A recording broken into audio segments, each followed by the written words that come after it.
So let's start with NBC News White House correspondent Monica Alba. We have NBC's Julie Sirkin on Capitol Hill and senior writer at the Dispatch, David Drucker. Welcome all. Julie, you first here. How rare is it for the House to wrap up early like this? And has Speaker Johnson put GOP lawmakers in a kind of impossible situation because they're going to be confronted about this at home? Yeah, that's a really good question, Alex, because that's exactly what is going to happen. Now, I do have some sources who tried to say, look, this isn't that much of an issue for people back home. People care about the economy. They care how to put food on the table. They care about immigration, things like that. But they don't necessarily care about what happens with the release of these files. That may be true for some swaths, even of the Republican Party, but it is certainly not true for the very core of the president's base, the MAGA base. And that is why you're seeing this rift so far developing more on the House side on Capitol Hill, with Speaker Johnson now sending members home early, which isn't super rare, them taking an early break like this or going home to do the district or state work. But it is rare for the reasoning behind this, because there is something known as a Rules Committee here in the House. I know many of our viewers are familiar, but it's basically the first stop for any piece of legislation or bill. It has to go through that committee first before it even gets to the floor for a full House vote. So Democrats on that committee have promised to keep forcing tough votes to try and put Republicans on the spot to force the administration's hand in releasing those Epstein files. And Johnson said, we're not going to play those games. Well, look, I mean, they may not get questions one-on-one, right? But that's not going to slow down what's happening online, I would suspect. So, Monica, now that Republican lawmakers, they kind of kicked the Epstein can down the road, at least until September, does the White House think they have some breathing room?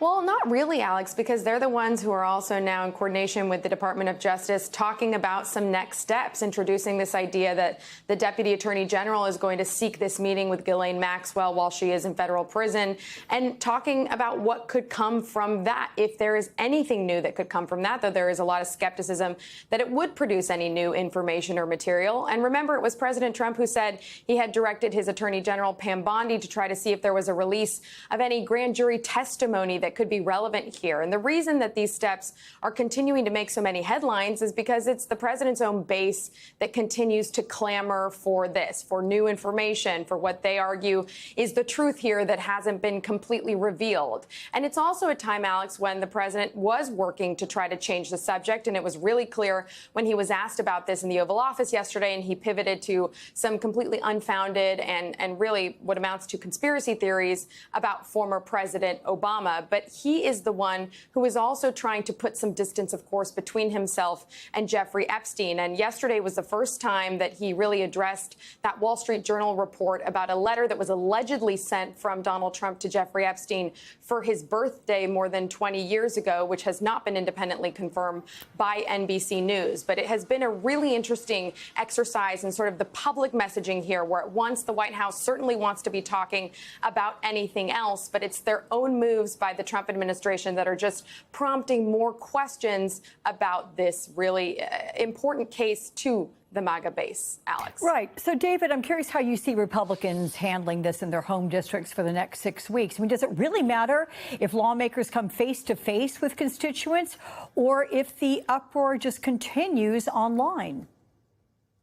Yeah, really good question. And we'll see if this regularly scheduled August recess causes them any frustration. I mean, there's still a lot of issues that voters are concerned about. Inflation still hasn't really come down to a point that's acceptable to many voters. Housing affordability is a major issue, and I'm sure lawmakers are going to hear a lot about that. We just got a report about housing sales being at a low point because things are so expensive.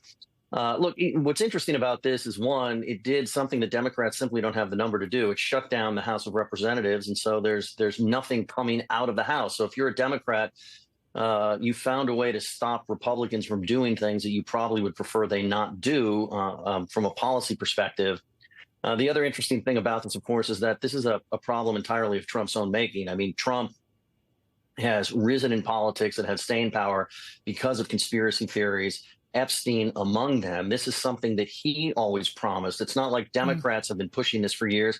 It's Trump and many Republicans, and now it's very inconvenient, and so they're trying to find a way around this. There's no way Mike Johnson shuts down the House, even though we just had 1 week to go for the House until their recess. if it's not something that Trump wanted them to do, if it's a vote he didn't want them to take. And so let's see what happens. I tend to think that these sorts of issues are a bigger deal in conversation than they really are top of voters' minds. But we'll know, because if House Republicans return from their recess in September demanding a vote, any vote, get it done, then we'll know that they got an earful back home. Then they felt the heat. Okay, that's the House. Let's pivot, Julie, to the Senate side, because they are still in Washington. Is there any appetite in that chamber for action on Epstein while the House is gone? Yeah, they're still in Washington for at least another week, although with President Trump's threat to cancel August recess, we'll see if that extends. It's a really great question. Remember how I mentioned earlier that we really are seeing this percolating way more in the House than the Senate? Well, we are still seeing some cracks in the Senate. Tom Tillis, for example, this morning was speaking at an event, and he kind of mentioned this to us earlier in the hallways as well, concerned about the fact that they haven't released these files, kind of putting a red flag up on the idea that they're not releasing these files because of the redaction, saying just put them out.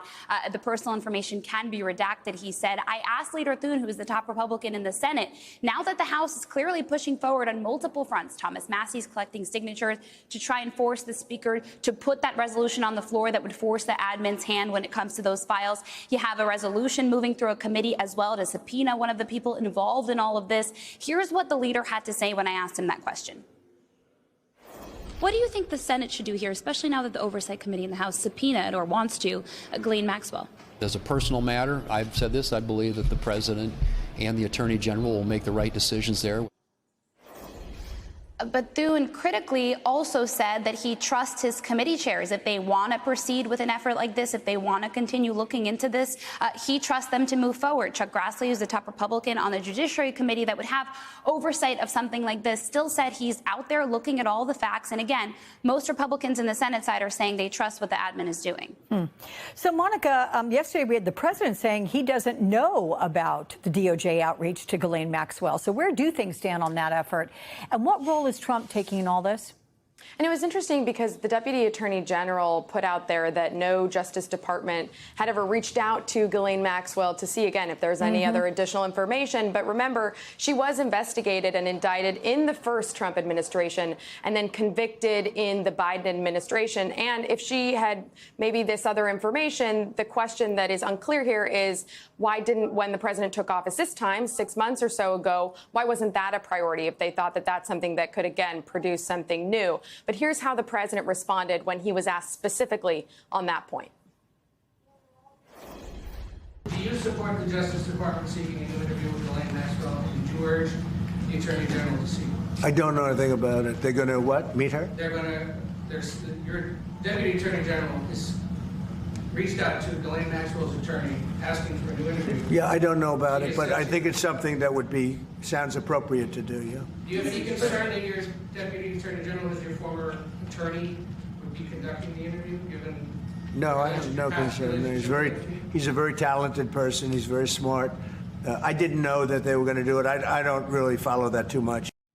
And remember who we're talking about here, Todd Blanche. This is somebody who has a personal connection with the president, who did represent him in some of those past trials. So that's notable. But Alex, he was sitting there in the Oval Office with the president of the Philippines. Yesterday, there were trade deals and frameworks announced on Indonesia, the Philippines, later Japan. But the White House really ultimately is still talking about this, which is not what they want to be talking about. So I'm going to pick up on that with you, David, because the fact that it is Todd Blanche, Trump's former criminal defense attorney, he's the one that wants to talk to this convicted sex trafficker, former Trump friend, Ghislaine Maxwell.